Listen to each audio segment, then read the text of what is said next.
محمد طه الأمين وعلى آله وأصحابه الطيبين الطاهرين وبعد. Alhamdulillah, puji syukur kita ucapkan kepada Allah Subhanahu wa Ta'ala atas segala limpahan karunia-Nya serta taufik dan hidayah-Nya, sehingga pada malam hari ini kita masih diberi kesempatan untuk hadir mengikuti kajian Islam Ahlus Sunnah wal Jamaah bersama guru kita Syekh Fadi Alamuddin dan Al-Ustadz Muhammad Siril Wafa hafizahumullahu ta'ala. Salawat serta salam tak lupa pula kita kirimkan kepada junjungan kita, kepada Nabi kita Muhammad sallallahu alaihi wasallam, dengan bersama-sama kita melafazkan Allahumma sholli ala sayyidina Muhammad wa ala alihi wa sahbihi wasallim.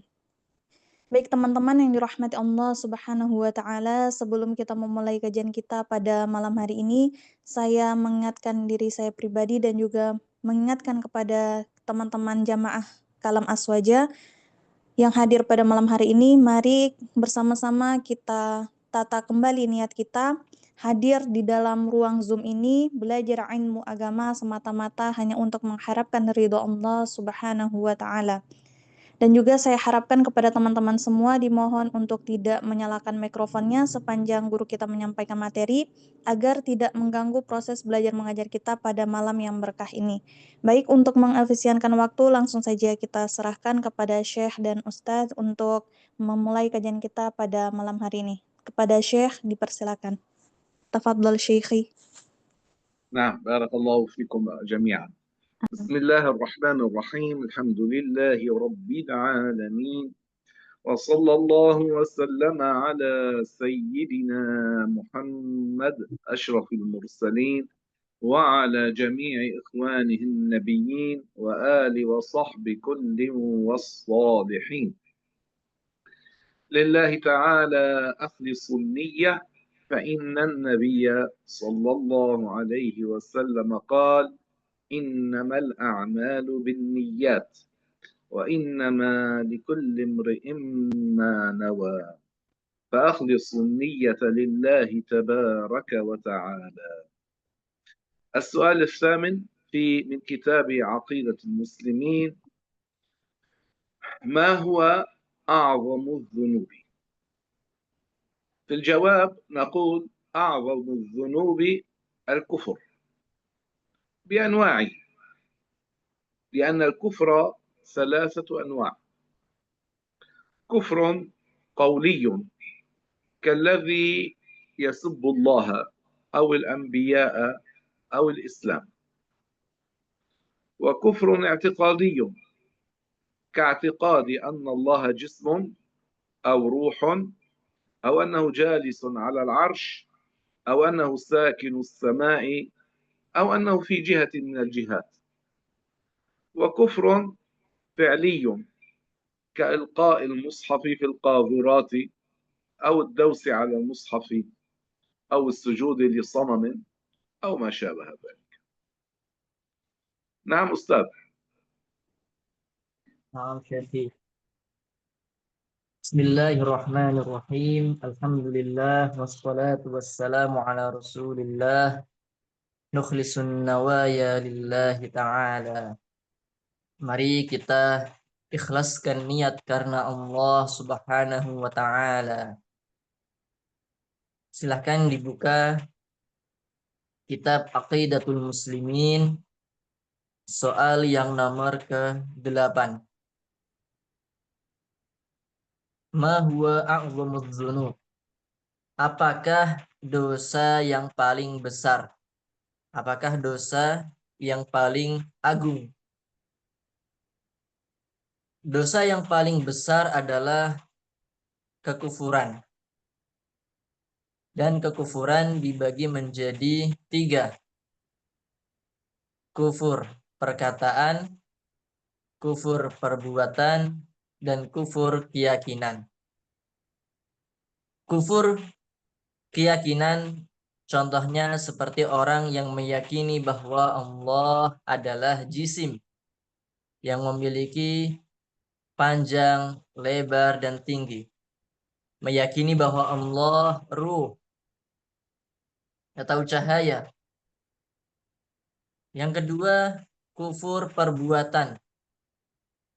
Seperti orang yang sujud kepada patung, berhala, atau membuang mushaf Al-Quran di tempat yang menjijikkan, atau menginjak kitab suci Al-Quran. Yang ketiga adalah kufur perkataan. Seperti orang yang mencaci Allah Ta'ala, atau mencaci Al-Quran, atau mencaci Islam, atau mencaci Nabi, dan lain-lain. Naam, Syafi'i. أعطي أمثلة من الأشياء الكفرية التي هي مشهورة معروفة في أندونيسيا. Nah, termasuk kufur adalah orang yang meyakini bahwa Allah Ta'ala bertempat, baik itu bertempat di bumi, atau bertempat di atas langit, atau bertempat di atas arasy. Orang yang meyakini bahwa Allah Ta'ala bertempat di suatu tempat atau berada di suatu arah, maka dia jatuh di dalam kekufuran. Nah, Syekhi. ومن الكفر الشرك، والشرك معناه عبادة غير الله. فالشرك يعني عبادة غير الله يسمى شركا. ليس كل كفر شركا، ولكن كل شرك كفر. نعم. Nah, termasuk dari kekufuran adalah syirik. Termasuk kekufuran adalah syirik. Kufur itu ada kufur yang syirik, ada kufur yang tidak syirik. Setiap kesyirikan adalah kekufuran, tetapi tidak setiap kekufuran adalah kesyirikan. 6. قال الله تعالى حكاية عن لقمان: وإذ قال لقمان لابنه وهو يعظه يا بني لا تشرك بالله إن الشرك لظلم عظيم. سورة لقمان الآية 13. ومعناه أشد الذنوب وأعظمها هو الكفر، والكفر الشرك هو نوع من أنواع الكفر. يعني الكفر سواء كان شركا أو غير شرك هو أعظم الذنوب.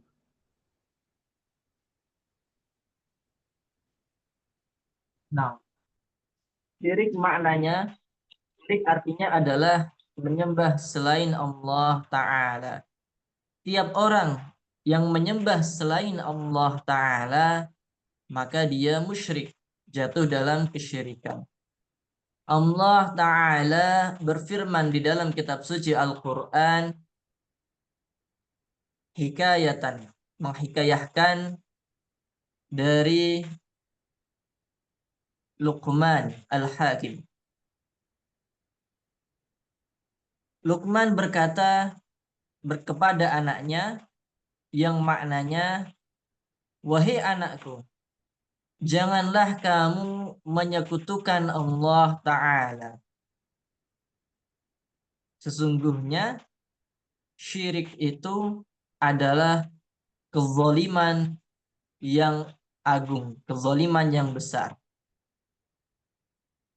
Jadi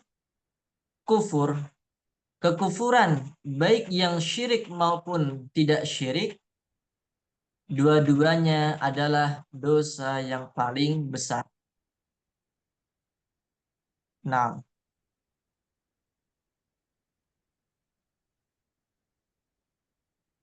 نعم.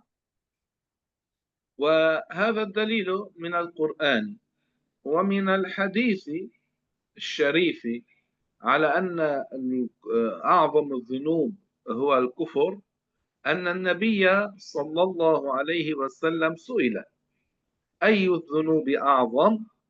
قال: أن تجعل لله ندا وهو خلقك. هذا الحديث رواه الإمام البخاري في الصحيح. nah, itu tadi perkataan Sayyidina Luqman kepada anaknya di dalam surah Luqman ayat 13 itu adalah dalil Al-Quran bahwa syirik adalah dosa yang paling besar. Sekarang dalil dari hadis Rasulullah Sallallahu Alaihi Wasallam. Rasulullah pernah ditanya, apakah dosa yang paling besar?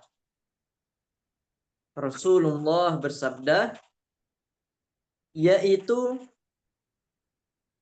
kamu menjadikan sekutu bagi Allah, padahal Allah yang menciptakan kamu.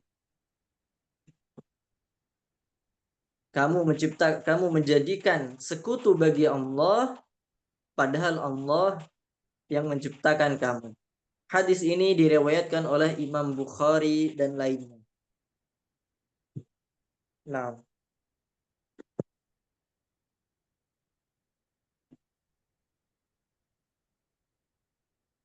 وقال الله تعالى في القرآن الكريم في سورة البقرة الآية 254: والكافرون هم الظالمون. ومعناه أن الكفر هو أشد الظلم وأعلاه، لأن أشد الظلم هو الكفر، وكل كفر وكل ظلم دون الكفر كلا ظلم. لذلك الأمر الله تعالى خص الكفر، قال: والكافرون هم الظالمون، يعني الكافرون هم الذين بلغوا النهاية في الظلم.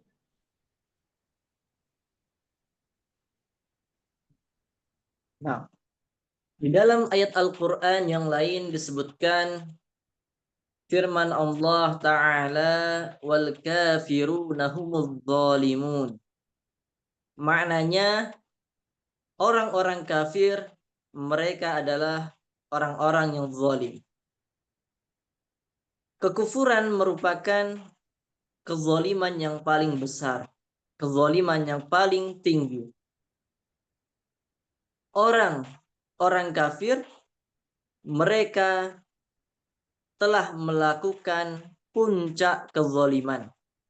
Orang-orang yang jatuh dalam kekufuran mereka benar-benar telah jatuh dalam puncak kezaliman. Kezaliman yang paling besar, kezaliman yang paling agung. Oleh karena itu Allah Ta'ala berfirman di dalam Al-Quran, wal kafiruna humudz zalimun.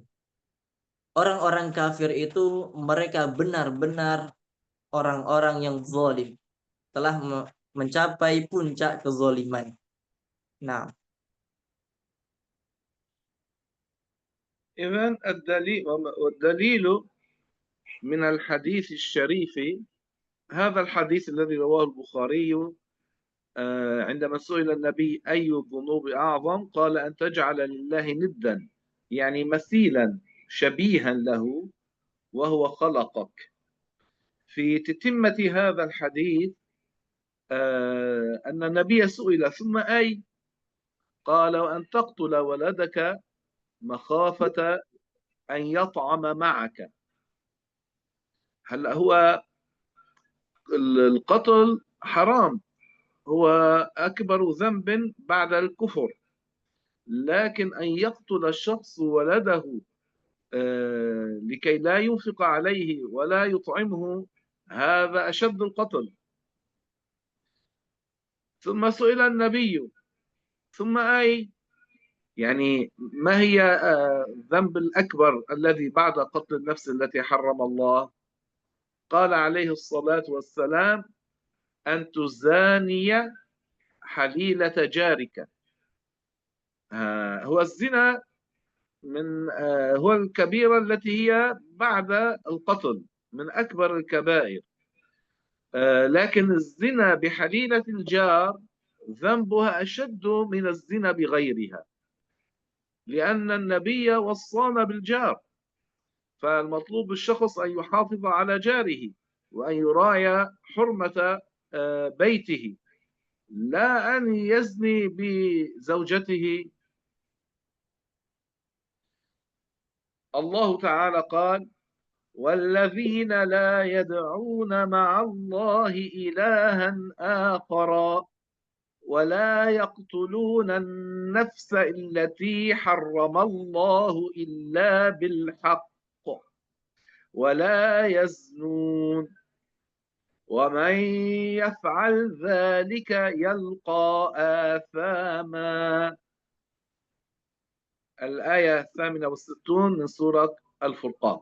فهذه هي أشد الذنوب، أكبرها الكفر بأنواعه وأقسامه، ثم القتل الذي حرمه الله، ثم الزنا، وأشد الزنا الزنا بحليلة الجار.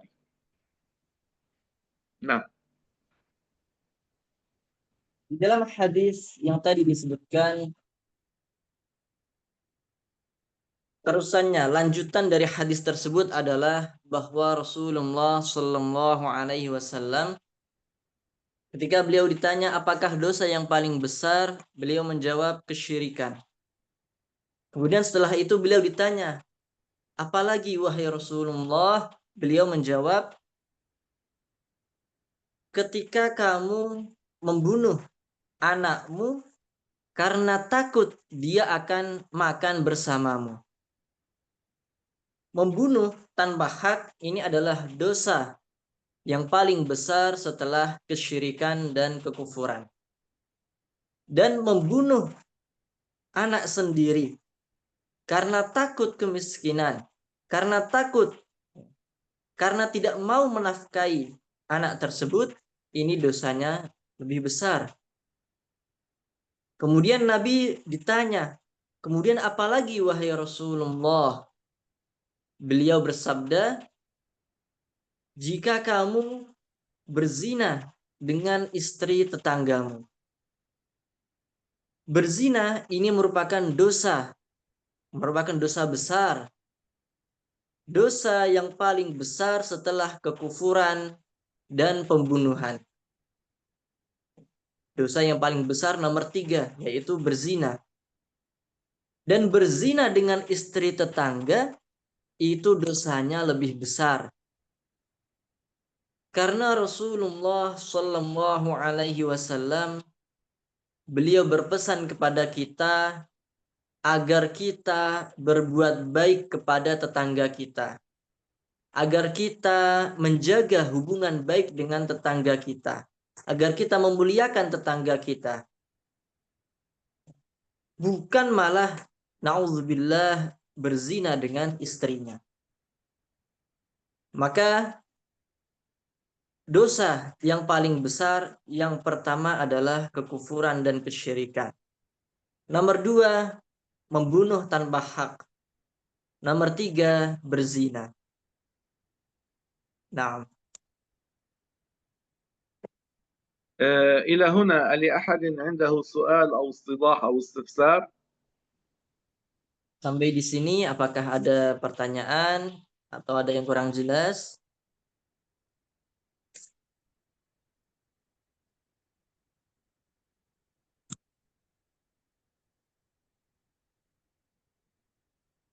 Ustaz, kalau membunuh itu kan dosa yang paling besar nomor 2 ya Ustaz. Tapi kalau membunuh anak sendiri karena takut miskin itu lebih besar dari sekedar membunuh aja ya Ustaz ya. Tanpa hak. Pasti Ustaz. شيخي هناك سؤال قتل الولد خشية أن ينفق عليه هذا أكبر من قتل غيره نعم. هل ذكر السبب؟ ذكر ماذا؟ السبب هو قتل ولده. نعم.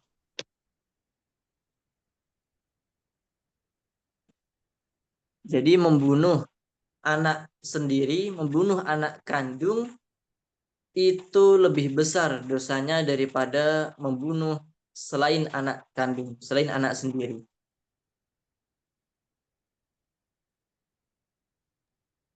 Baik Ustaz. Barakallahu fiikum. Amin. Oke.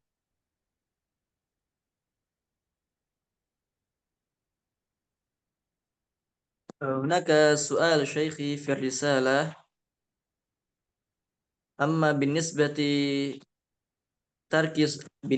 ترك الصلاة الواجبة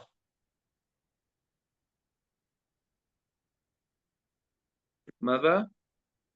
ترك الصلاة الفريضة نعم. ما بها ترك الصلاة الفريضة؟ في أي رقم تكون مرتبته في الذنوب؟ أيضا هي من أعظم الذنوب، من السبع الموبقات.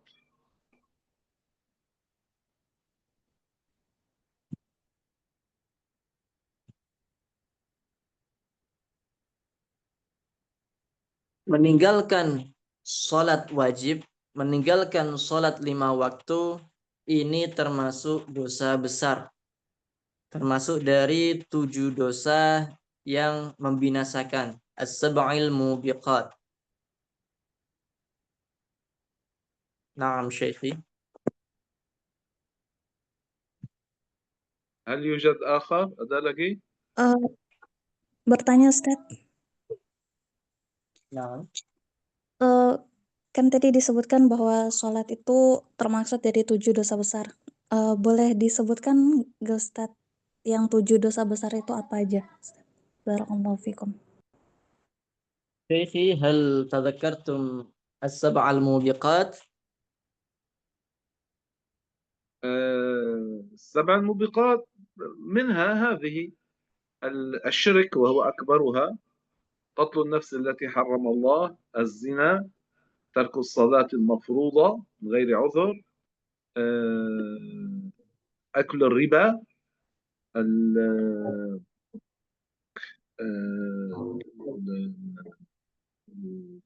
تولي يوم الزحف، و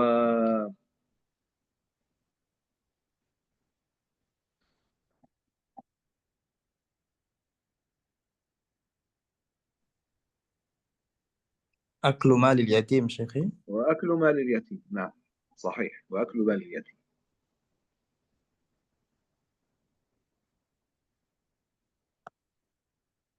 As-sab'ul mubiqat, 7 dosa besar yang membinasakan adalah yang pertama kesyirikan dan kekufuran. Yang kedua membunuh tanpa hak. Yang ketiga berzina. Yang keempat meninggalkan sholat wajib. Yang kelima memakan riba. Yang keenam وقذف المؤمنات المحصنات الغافلات. dan takun ثمانية شيخي. في الحديث لم يذكر معهم الصلاة، ترك الصلاة. الصلاة ذكر في غير هذا الحديث. نعم. Baik. ذكر في القرآن. فويل للمصلين. الذين هم عن صلاتهم ساهون. يعني الله توعد بالويل، يعني شدة العذاب من أخر الصلاة عن وقتها لغير عذر، فكيف بتركها؟ فيكون الذنب أعظم. نعم. Kita ulang kembali as-sab'ul mubiqat, 7 dosa besar yang membinasakan. Yang pertama adalah kesyirikan. Kedua, membunuh tanpa hak. Ketiga, berzina. Keempat, memakan riba. Kelima, meninggalkan medan jihad. الفرار من الزحف. نعم. Yang keenam, memakan harta anak yatim. Yang ketujuh, menuduh zina perempuan mukminah yang muhsanah, yang terjaga. Adapun meninggalkan sholat tidak disebutkan di dalam hadis ini. Meninggalkan sholat termasuk dosa besar, dan itu disebutkan di dalam Al-Quran. Fawailul lil musallin allazina hum an salatihim sahun.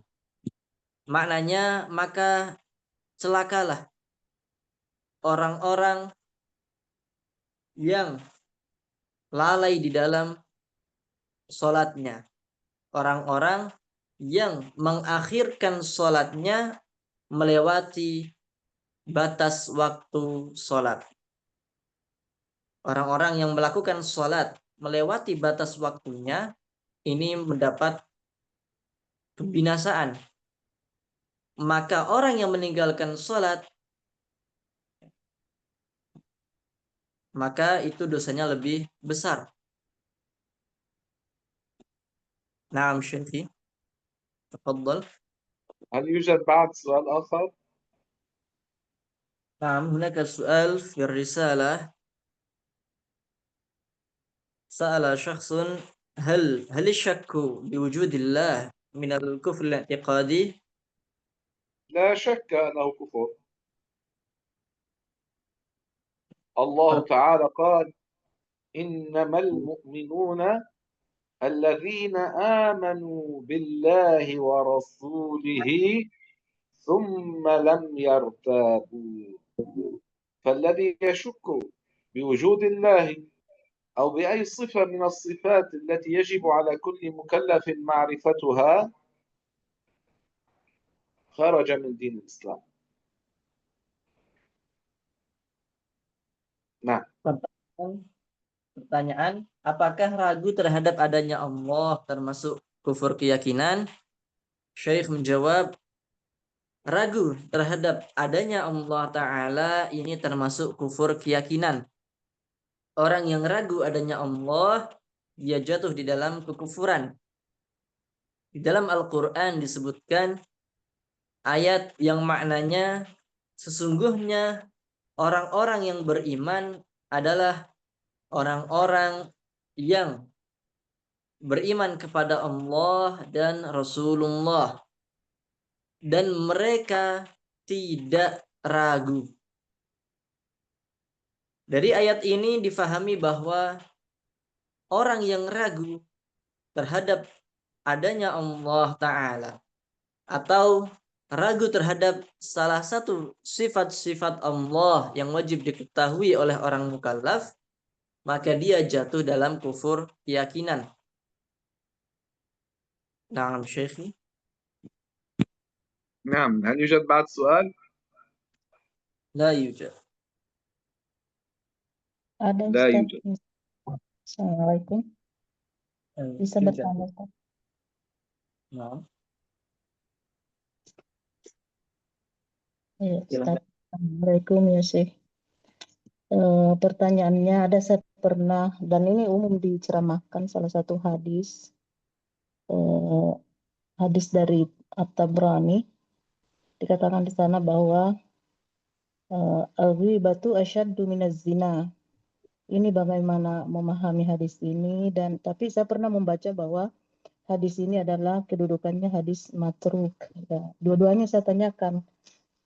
Ini hadis benar hadis matruk, dan yang kedua, seandainya tidak matruk, misalnya ini al-ghibatu asyaddu minaz zina, ini kan umum biasa saya dengar orang ceramahkan begitu, bahwa ghibah itu lebih keras daripada zina itu sendiri. Bagaimana memahami itu, Ustaz? Dan apa benar hadis ini dapat dijadikan sebagai hujjah atau dijadikan misalnya orang kan sering menceramahkan begitu, Ustaz.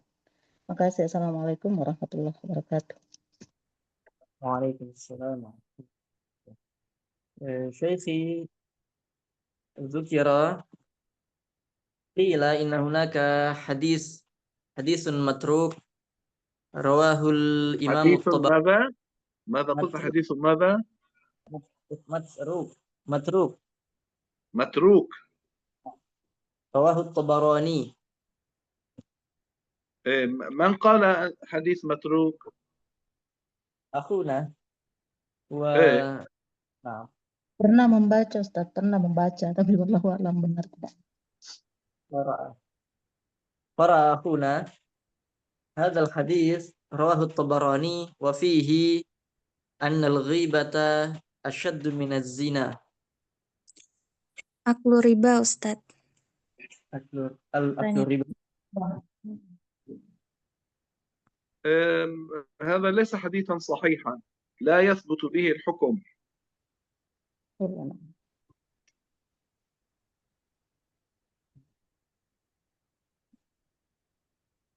ذكر في هذا الحديث أكل الربا أشد من الزنا. لا إيه؟ لا، al-ghibah tu asyaddu minaz zina. Tentang ghibah.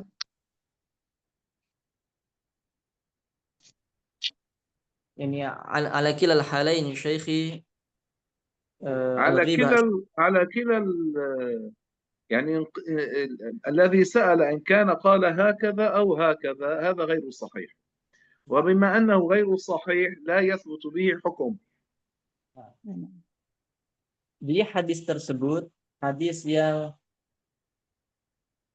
diriwayatkan oleh Imam Tabarani, yang disebutkan bahwa di dalam hadis tersebut disebutkan riwayat ghibah itu lebih dahsyat daripada zina, ataupun ada misalnya ada riwayat yang lain memakan riba itu lebih dahsyat daripada zina, maka hadis ini adalah hadis yang tidak sahih, tidak bisa dijadikan pedoman. Hadis ini tidak bisa dijadikan hukum. Nah,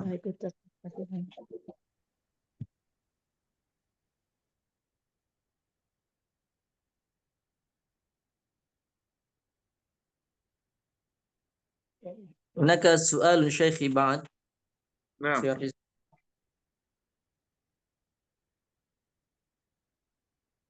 في يوم من الأيام شخص نبه امرأة أن تلبس الحجاب. نعم. فهذه المرأة التي لم تلبس الحجاب أجابت: دخلت الإسلام قبل أيام. نعم. وفي الحقيقة هذه المرأة يعني من صغرها مسلمة. ما حكم قولها؟ وما أدرك أنه من صغرها مسلمة؟ لعلها كفرت ودخلت في الإسلام من جديد. الظاهر أن كل منهما يعرف الآخر شيء.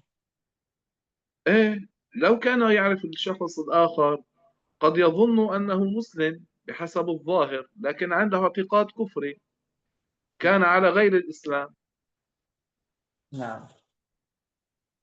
ثم دخل في دين الإسلام، يحتمل هكذا، فالله أعلم.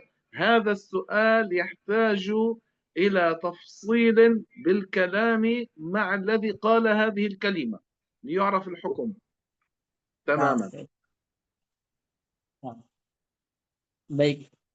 Pertanyaan salah satu hadirin, ketika seseorang mengingatkan kepada temannya untuk memakai hijab dengan baik, tetapi beliau malah mengatakan, maklumlah baru mu'alaf beberapa hari. Sedangkan orang tersebut muslim dari lahir. Bagaimana hukum perkataan orang tersebut? Apakah sudah keluar dari Islam atau tidak? Kata Syekh, pertanyaan seperti ini itu membutuhkan penjelasan yang terperinci. Bagaimana keadaan orang yang memberikan nasihat dan bagaimana keadaan orang yang diberikan nasihat tersebut. Jadi beliau pertanyaan seperti ini tidak bisa langsung dihukumi kufur atau tidak. Ini membutuhkan penjelasan yang lebih terperinci keadaan masing-masing. Nah, Syekhi, hunaka su'alun akhar fi sab'il mubiqat. هل هناك رواية أخرى ذكرت فيها السحر؟ نعم يوجد. Baik. Tujuh dosa besar yang membinasakan yang disebutkan di dalam hadis. Apakah ada riwayat lain yang menyebutkan sihir termasuk di dalamnya? Jawaban Syekh, ada riwayat lain yang menyebutkan bahwa sihir termasuk 7 dosa besar yang membinasakan.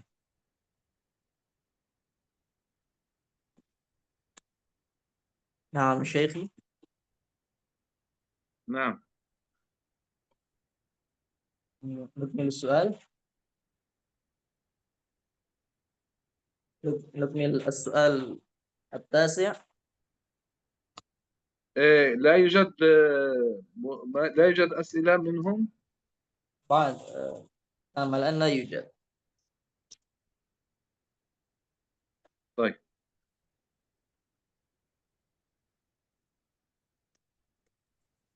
Baik, mungkin cukup sekian sesi tanya jawab kita.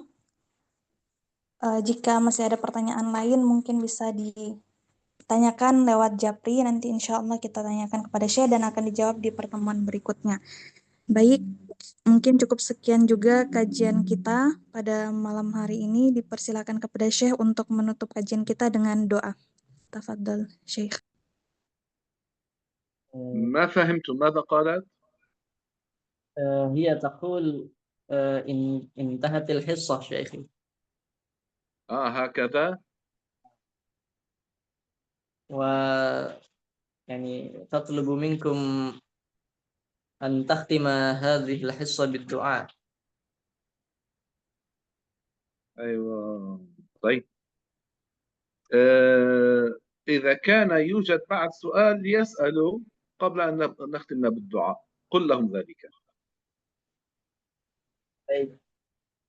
Sesi kajian kita pada malam hari ini akan ditutup oleh Syekh, dan Syekh sebelum menutup kajian beliau mempersilahkan jika ada yang masih ingin bertanya.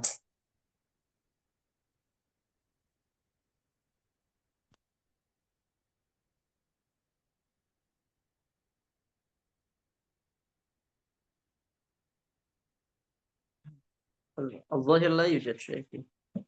الظاهر لا يوجد. طيب ماشي. إذا إلى هنا والحمد لله رب العالمين وصلى الله وسلم على سيدنا محمد أشرف المرسلين وعلى آله وجميع إخوانه النبيين وآل وصحب كل والصالحين. اللهم أرنا الحق حقا وارزقنا اتباعه وأرنا الباطل باطلا وارزقنا اجتنابه يا رب العالمين. اللهم توفنا وأنت راض عنا. اللهم أدخلنا الجنة بسلام.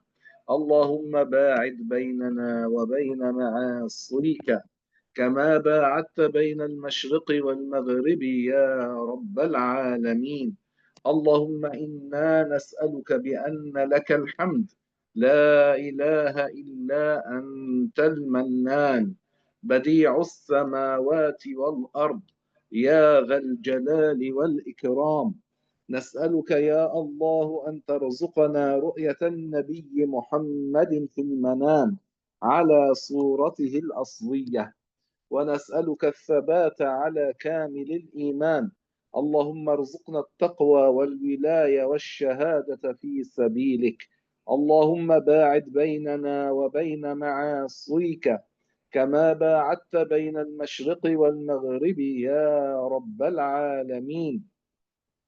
اللهم أرنا الحق حقا وارزقنا اتباعه، وأرنا الباطل باطلا وارزقنا اجتنابه يا أرحم الراحمين يا الله. اللهم إنا نسألك شهادة في سبيلك ووفاة في بلد نبيك. سبحان ربي العلي الأعلى الوهاب.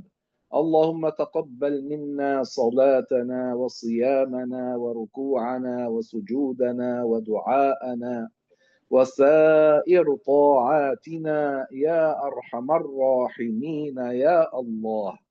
اللهم متعنا بأسماعنا وأبصارنا وصحتنا وقوتنا ما أحييتنا، واجعله الوارث منا. اللهم اغفر لنا ذنوبنا وإسرافنا في أمرنا. اللهم ارحمنا برحمتك الواسعة. اللهم اكفنا بحلالك عن حرامك، وأغننا بفضلك عمن سواك. اللهم علمنا ما ينفعنا، وانفعنا بما علمتنا، وزدنا علما. اللهم عافنا واعف عنا وتوفنا وأنت راض عنا. اللهم أدخلنا الجنة بسلام. اللهم اغفر لنا وارحمنا. اللهم أعنا على حفظ القرآن الكريم، واحفظنا ببركته وبركة النبي محمد يا أرحم الراحمين يا الله. وارزقنا زيارة قبره الشريف في المدينة المنورة، واحشرنا تحت لوائه يوم القيامة، واجعلنا من الطاعمين الكاسين الراكبين المستظلين تحت ظل العرش على منابر من نور. اللهم حسن خاتمتنا، واختم بالصالحات أعمالنا، واجعل آخر كلامنا في هذه الدنيا لا إله إلا الله محمد رسول الله. اللهم لا تخرجنا من هذه الدنيا إلا وقد غفرت لنا جميع ذنوبنا، واجعلنا من الذين تبشرهم الملائكة وسيدنا عزرائيل عليه السلام برحمتك ورضوانك. اللهم نور قبورنا ووسعها مد البصر، واجعلها روضة من رياض الجنة، ولا تجعلها حفرة من حفر النيران. ربنا آتنا في الدنيا حسنة وفي الآخرة حسنة وقنا عذاب النار. ربنا لا تزغ قلوبنا بعد إذ هديتنا، وهب لنا من لدنك رحمة إنك أنت الوهاب. اللهم تجاوز عن سيئاتنا. اللهم اجعل حسابنا يسيرا. اللهم اجعلنا من أهل عليين ومن أصحاب اليمين الذين يدخلون الجنة بلا عذاب مع السابقين الأولين.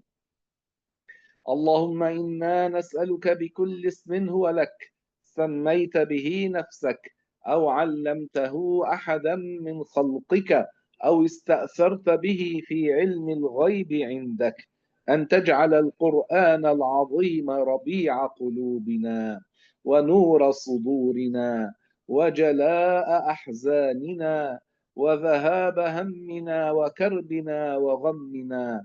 اللهم استرنا فوق الأرض، وارحمنا تحت الأرض، واعفو عنا يوم العرض. اللهم اجعلنا من الذين يعبرون الصراط طائرين. اللهم أكرمنا بشربة من حوض نبيك لا نظمأ بعدها أبدا، نشربها عن تلذذ لا عن عطش، يا أرحم الراحمين يا الله. اللهم يا ذا المعروف الذي لا ينقطع أبدا ولا يحصيه غيرك، فرج عنا كربنا وهمنا وغمنا. اللهم إني عبدك وابن عبدك وابن أمتك، ناصيتي بيدك، ماض في حكمك، عدل في قضاؤك. اللهم لك الحمد وإليك المشتكى، وأنت المستعان، ولا حول ولا قوة إلا بالله العلي العظيم. اللهم إنا نسألك شكر نعمتك وحسن عبادتك وكمال عافيتك وعظيم مرضاتك. اللهم اقسم لنا من خشيتك ما تحول به بيننا وبين معاصيك، ومن طاعتك ما تبلغنا به جنتك، ومن اليقين ما تهون به علينا مصائب الدنيا. اللهم إنا نسألك الهدى والتقى والعفاف والغنى. اللهم إنا نسألك الجنة. اللهم إنا نسألك الجنة. اللهم إنا نسألك الجنة. اللهم أجرنا من النار. اللهم أجرنا من النار. اللهم أجرنا من النار. اللهم أجرنا من النار. اللهم لا تدع لنا ذنبا إلا غفرته، ولا دينا إلا قضيته، ولا هما إلا فرجته، ولا مريضا إلا شفيته. اللهم اجعلنا من العلماء العاملين والأولياء الكاملين والشهداء الأبرار المخلصين الصادقين. اللهم لا تجعل الدنيا أكبر همنا ولا مبلغ علمنا، ولا تسلط علينا من لا يخافك ولا يرحمنا. اللهم إنا نسألك حبك وحب من يحبك والعمل الذي يبلغنا حبك. اللهم اجعل حبك أحب إلينا من أنفسنا ومن أهالينا ومن الماء البارد. اللهم اجعلنا من أحبابك الأتقياء الأنقياء الأخفياء. اللهم استر عوراتنا وآمن روعاتنا، واكفنا ما أهمنا، وقنا شر ما نتخوف. اللهم إنا نعوذ بك من علم لا ينفع، ومن دعاء لا يسمع، ومن قلب لا يخشع، ومن نفس لا تشبع. اللهم كما جمعت بيننا وبين بعض المسلمين في هذه الدنيا على طاعة، نسألك يا رحمن يا رحيم أن تجمع بيننا وبين الأنبياء والمرسلين والأولياء والصالحين في مواقف يوم القيامة وفي الجنة. اللهم ارزقنا الجنة وما قرب إليها من قول أو عمل، وأجرنا من النار وما قرب إليها من قول أو عمل. اللهم اغفر لأصحاب الحقوق علينا.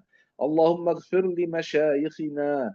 اللهم اغفر لأهالينا ولإخواننا الذين سبقونا بالإيمان. اللهم اغفر لأرحامنا المسلمين. اللهم اغفر لكل من سألنا وطلب منا الدعاء من المسلمين، وآتهم سؤلهم من الخير، واجمعنا وإياهم في الفردوس الأعلى.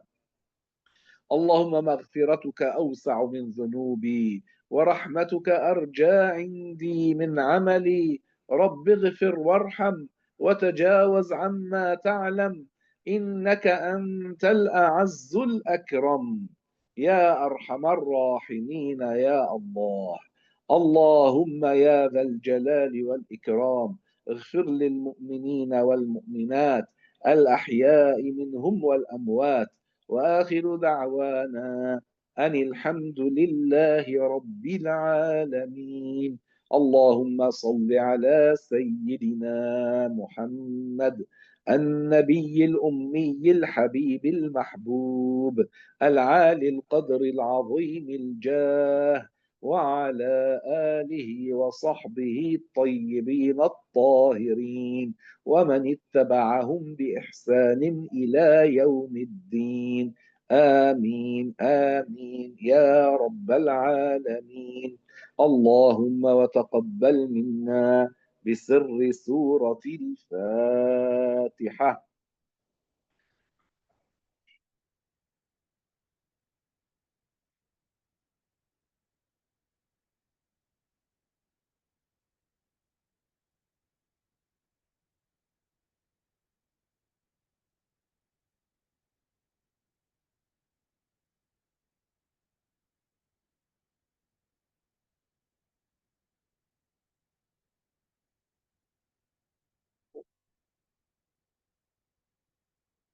آمين آمين يا أرحم الراحمين يا الله.